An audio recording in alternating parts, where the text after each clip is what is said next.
Alors, petite actu, toujours sur l'automobile propre, selon un nouveau rapport, Mercedes était contraint de réduire à moitié des volumes de production de son SUV électrique EQC en raison d'un souci d'approvisionnement en cellules pour ses batteries. Quand la demande dépasse l'offre, rien ne va plus. Pour bon nombre de constructeurs, la sécurisation des approvisionnements en cellules a été un défi majeur ces derniers mois.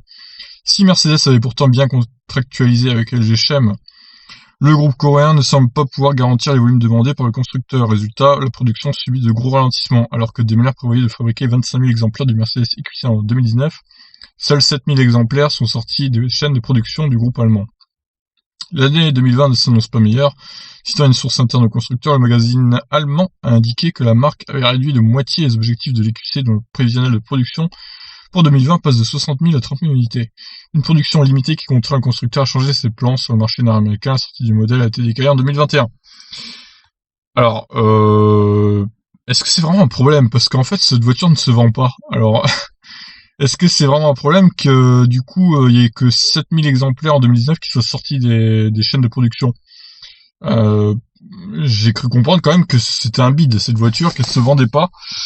Bien qu'elle soit très qualitative, il n'y a pas de souci là-dessus, c'est pas un problème de qualité, c'est juste que Mercedes communique assez mal, je pense, sur cette voiture et que le prix est un peu trop élevé. Mais bon, voilà, après, je sais pas, je suis pas dans les petits papiers de Mercedes, mais a priori, bon, ça doit pas être supra gênant non plus, vu les ventes qu'ils ont. Bon bah écoutez, voilà, on en reparlera quand ils vont présenter la EQA, le petit SUV compact électrique là, qu'ils vont présenter dans les prochains mois. Ça va être intéressant à suivre.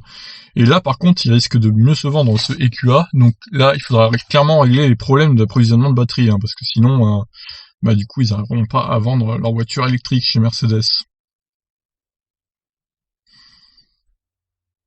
Ouais, ils disent dans les commentaires aussi, ils sont un peu dubitatifs concernant cet article. Bon, écoutez, on verra bien. En tout cas, c'est un peu dommage que ce véhicule ne marche pas parce qu'il est très bien. Je l'ai essayé. Je vous invite à aller voir l'essai d'ailleurs sur la chaîne. Mais bon, c'est comme ça. Tous les véhicules ne peuvent pas marcher malheureusement. Certains bident plus que d'autres. Allez, sur ce, je vous laisse réagir.